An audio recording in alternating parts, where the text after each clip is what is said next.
at 1 o'clock. That's where the grasshopper sparrows were released.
I was born in the small town of Ojinaga, Chihuahua, Mexico. My family owns a cattle ranch there.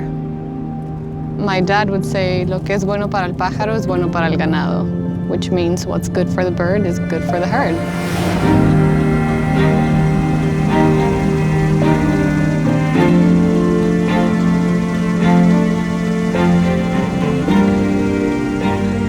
It's 5:30 a.m. and we are headed to the sparrow site.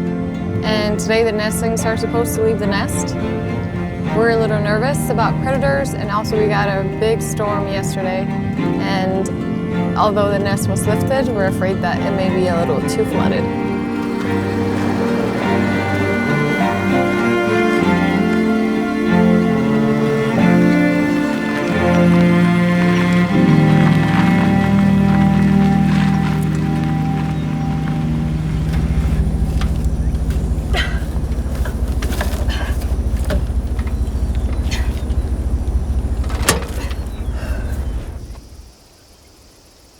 My name is Fabiola Baeza.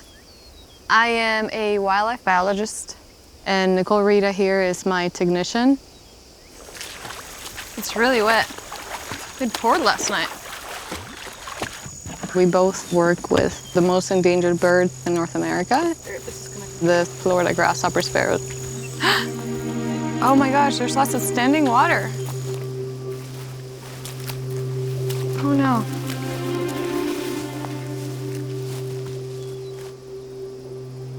Oh no. Oh God.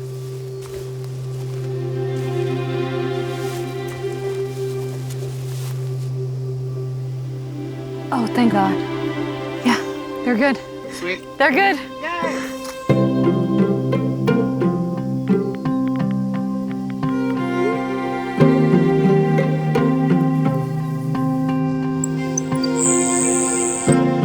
Mama, we love them just as you do, okay?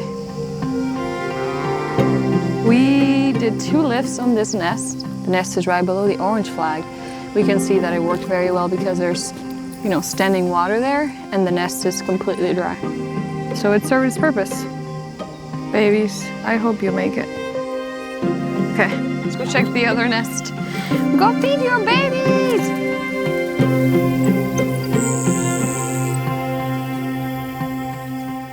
When I first started working with this population, there was barely over 100 birds in the wild. I mean, 100 birds is nothing. Florida grasshopper sparrows, they are brown, little brown birds. Their little breast is buffy. They have a little speck of yellow in front of the eye and on the shoulder. They're small. I don't know, about this big. So their babies are about this big. They live here in Florida in native dry prairie. However, the native dry prairie is a very endangered ecosystem. We've lost about 90% of the habitat, either because of agricultural or urban development. I think I hear one. I have developed a bond with every single one of them, even the ones I don't like.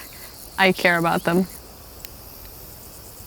These birds are very resilient. They are little warriors. I mean, they evolved in a land that was frequently either being burned or being flooded. And losing 90% of habitat is pretty harsh. The fact that they're ground nesters makes them very vulnerable.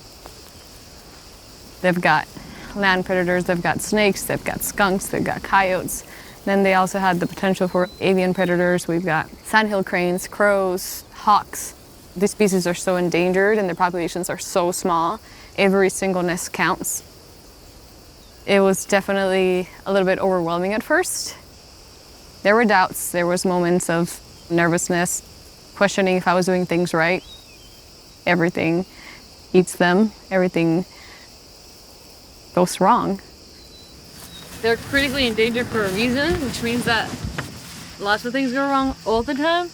So it's like some people cannot take like the stress of like things failing all the time. Yeah, we're like a good halfway. We care so much, but at the same time we're like, we gotta keep going. You hear that? That's their grasshopper bus. That's why they get the name of the grasshopper sparrow. But then when they're paired, they do this warble. That sounds different. That little warble. That's whenever we know that they're paired.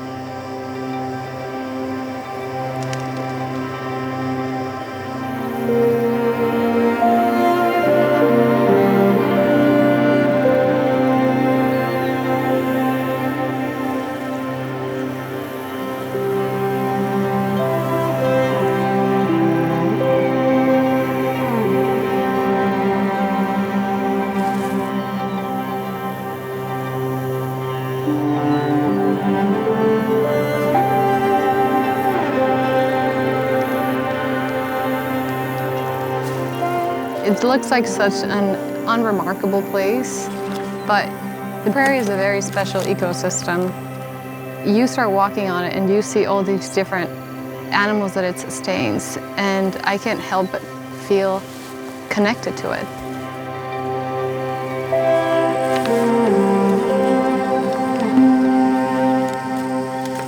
We are in the process of banding Florida Grasshopper Sparrow nestlings. The purpose of banding every single bird is to keep track of them.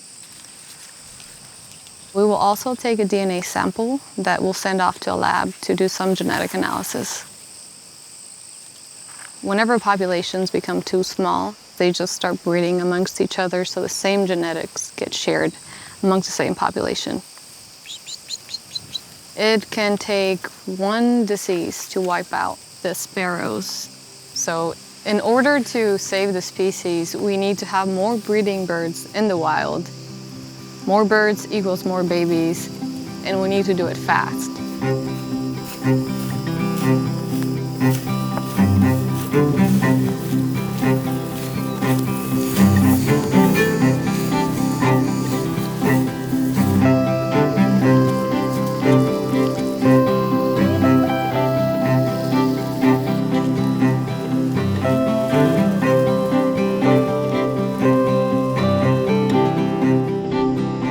My name is Andrew Schumann. I'm a Conservation and Recovery Program Manager here at White Oak Conservation in Yulee, Florida.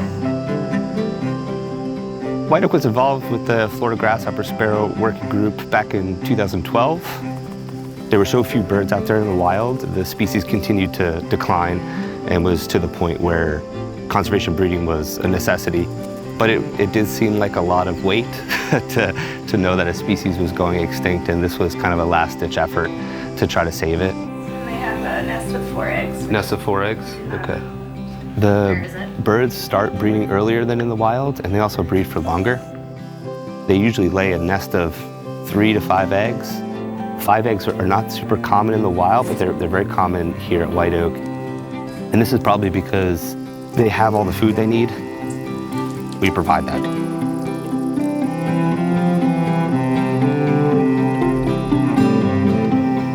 The incubation period's around 11 days. And then 5 days after that nest fledges, they usually start laying another nest. And so while that female's incubating that nest, she's still caring for her previous offspring, which are dependent on her. So when she goes to take a break from incubating and get some food, she's got a lot of hungry mouths waiting for her. Grasshopper sparrows are really well adapted to produce lots and lots of offspring. They're very good at it. The conservation goal is to find a management solution in the wild that will allow the species to reproduce naturally without having man-made help. We're hoping this is a short-term thing here at White Oak.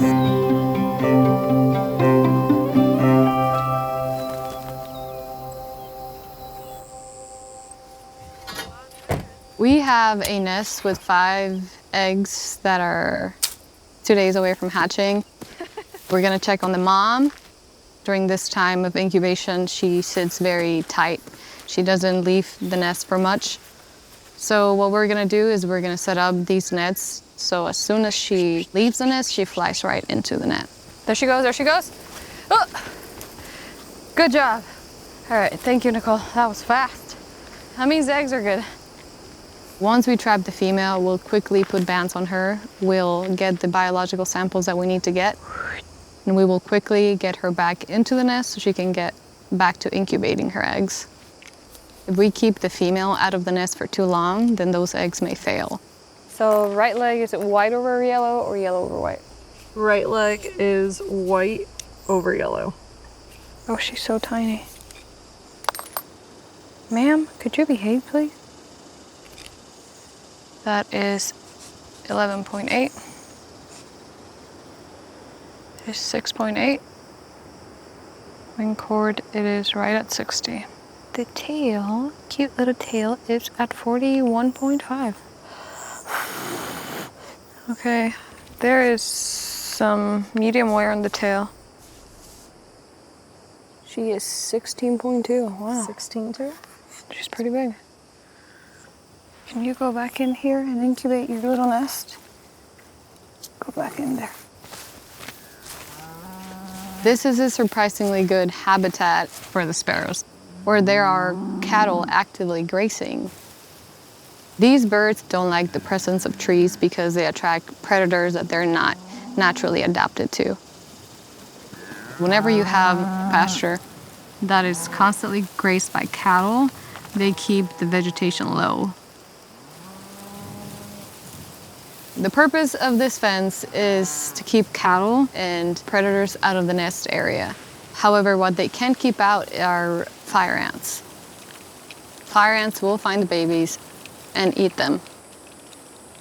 Since we have one that hatched, we have to treat them because the second that one of them hatches, they can go in there within like an hour. It's crazy. And they'll like eat them alive.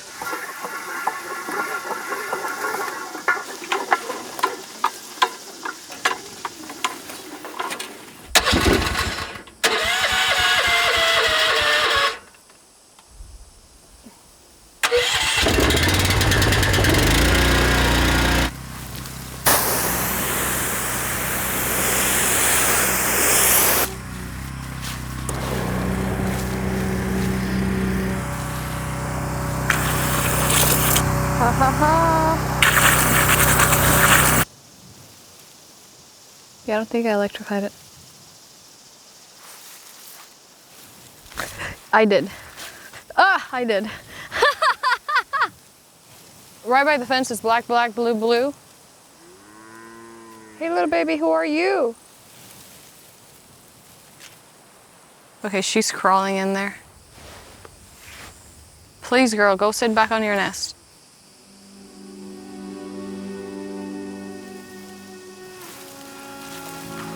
Oh, she's just hopping around. She can't fly. No, ma'am. Are you injured? Are you injured? Are you injured? Oh, she's pretty stressed. I'm not working out.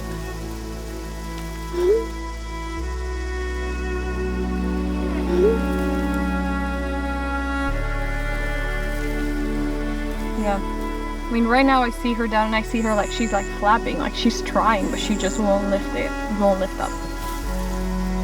She got attacked or something. You think? Look at those feathers. That's not in good shape. She's awake though. She's not like zoning in and out, and her eyes aren't shutting. Hey, Debbie. Hey, Mary, how's it going? Pretty good. I have a situation out in the field. Okay. Sorry.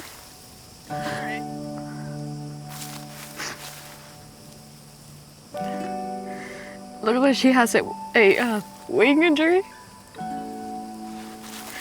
I talked to Andrew to see the possibilities, and he said that they can take her in along with the clutch. Yeah, I mean, if Andrew's willing to take them, I would say that's probably the best thing to do. Okay. If it looks like her wing.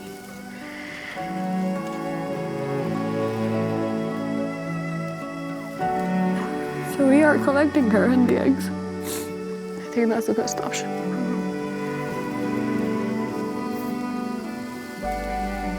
Okay, little babies. I hope you're all right. Well, Juan, welcome to the Luca.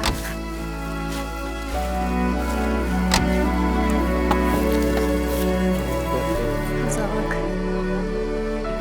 No, I'll put it on the back.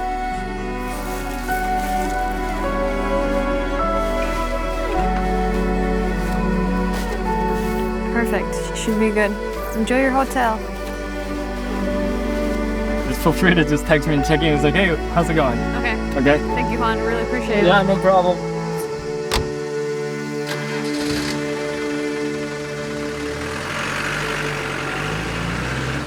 They were pretty cold.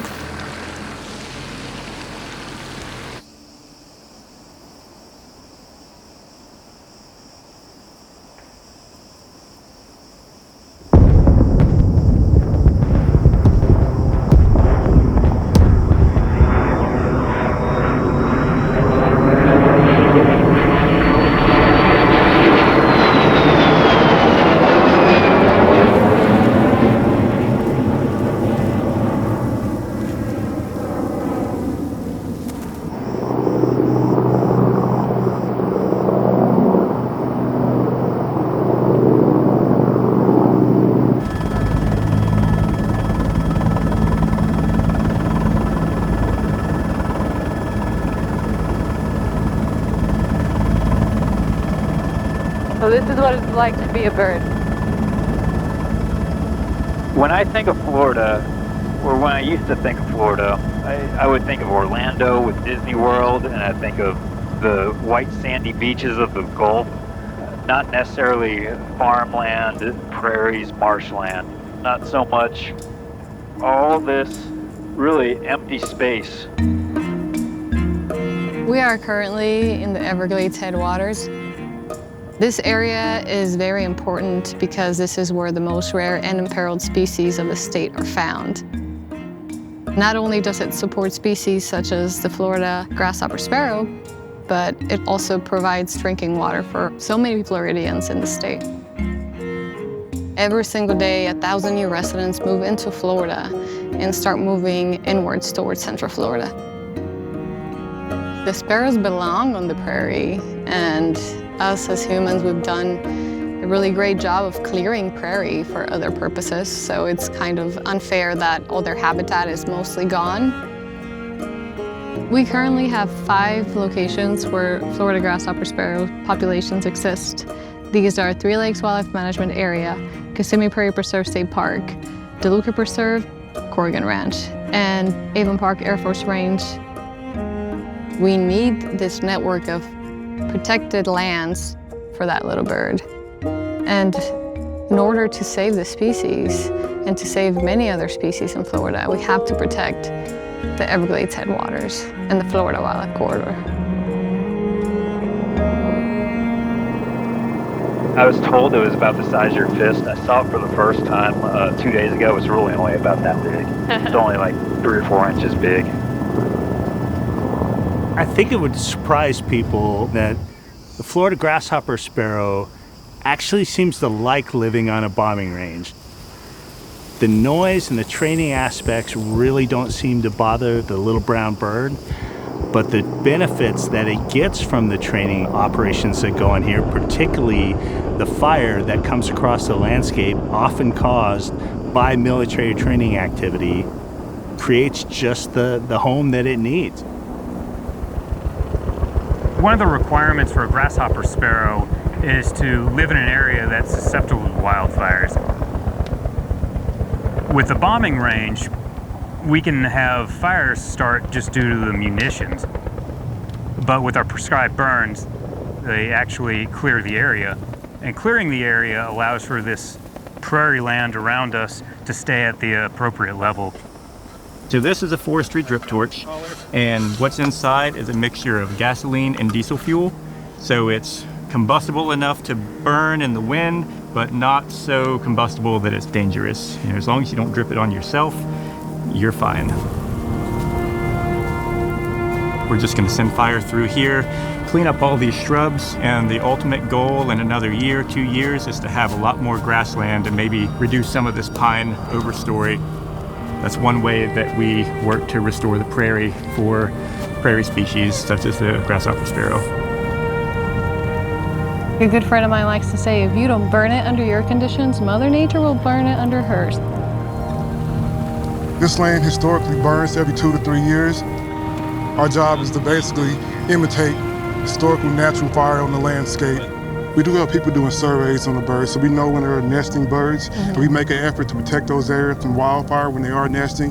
So I gotta know, like, how do the birds survive with the fire as they're ground-dwelling birds? Well, they usually leave the area while this is charcoal. They usually move off to greener pastures until these black ones become green again.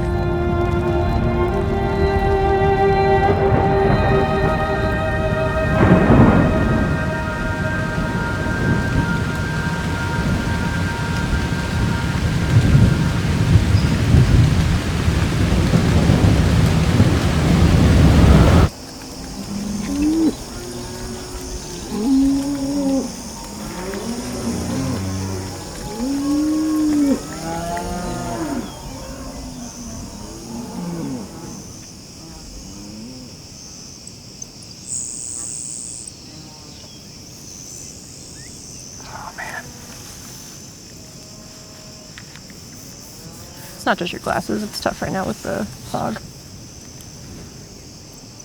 I think he's also sitting low. We have a bird that came from Avon Park Air Force Range. He was banded in 2017. He was actually the first Florida grasshopper sparrow that I ever got to see banded. And he showed up, of all places, here. To see one a couple miles away on a different property in a different situation is just, even if it's just a little bit, it's confirmation that they're moving around in this connected ecosystem here. We're at Corrigan Ranch, and we are just south of Kissimmee Prairie Preserve State Park. It is an active cattle ranch that's composed of both semi-native and improved pasture, and we're surrounded by grasshopper sparrows right now. I was thinking that I'll never see one of these birds again. They're gonna go extinct. My kids won't see them. And then I come out here and it's just bird after bird after bird. It's just amazing. We have managed to have one of the largest grasshopper sparrow habitats known to anybody. The habitat is perfect for them from what we have done to maintain the cattle operation. It's another example of how people in the cattle industry are stewards of the land.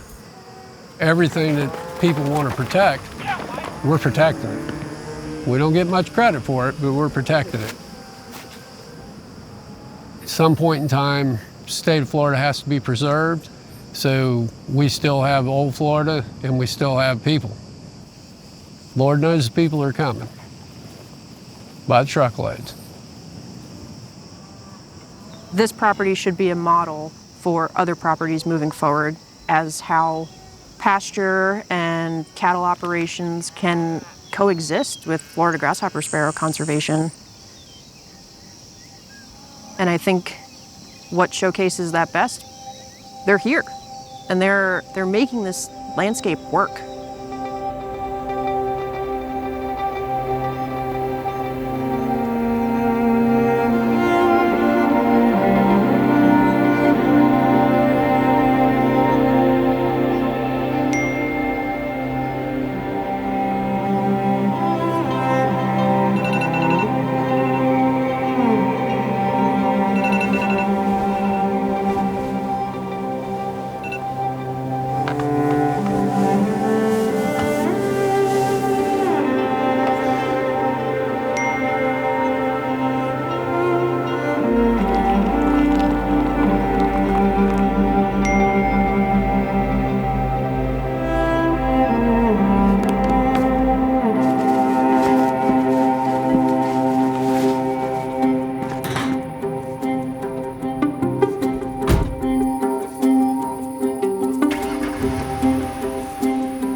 This area is the second largest expanse of dry prairie in the United States, and it is found just 70 miles south of Disney World. We're here because we're going to release some sparrows from the captive breeding population back into the wild where they belong. Today is a very exciting day because we reached an important milestone for the program. We have released over 500 Florida grasshopper sparrows into their native habitat. Thanks to all the different management actions and conservation actions that we've been taking over the last few years, we've seen at least an 84% improvement in the growth of the population. Seeing these many birds out today is very rewarding. It gives us hope for the future of the species, and it definitely makes me and everybody else that works directly with the species feel like we're making a difference and that our work is paying off and that we're having a direct impact on the population. We have this little brown bird, the Florida Grasshopper Sparrow, that is bringing different groups of people together in a surprising way. You have fighter pilots, you have cowboys, you have scientists, all kind of centered and focused on this little brown bird and working together to create a better life for all of us. I really feel optimistic that this is going to work. I think that there's been some really good gains in the wild. A lot of times with these release programs, it takes a very long time to reach success, and it's a long road.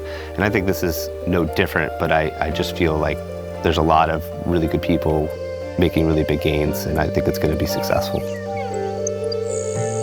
I think there's a lot of hope for the Florida grasshopper sparrow. I think more ranches are going to become protected, more sparrows are going to be existing, and we're going to make happy working lands and sparrow conservation. Okay, this is a silly question. Do you think you have any similarities to a Florida? Oh my God. I am a pain in the ass, just like a grasshopper sparrow. Resiliency. I think we're similar because we're both resilient and we both love prairies.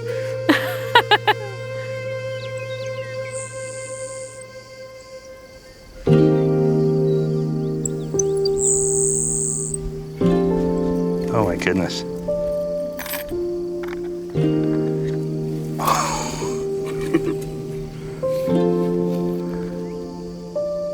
How old are these then? They're 5 days old. 5 days old, wow. Yep. These birds are 5 days old and they will leave the nest in approximately 3 days. God, that's crazy, right? That is crazy. They seem so helpless at this point. I know. They'll be fully grown and ready to leave the nest in 3 days. In 3 days. Do you ever think you'd get to hold a nestling in your hands like that? No, honestly, I did not. I didn't think I would ever see one in the wild, other than a photograph or something based on how the population was doing when I was here in uniform. Yeah. I didn't think there was any hope. That's hope right there in your hands. You're gonna make me cry on camera. Yeah. It's just so amazing. It really is. I mean, yeah. It's a testament to the scientists and the biologists and the success of the captive breeding program. But all those numbers and really, it doesn't tell the whole story until you get an opportunity like this. So thank you very much. Absolutely. It's incredible.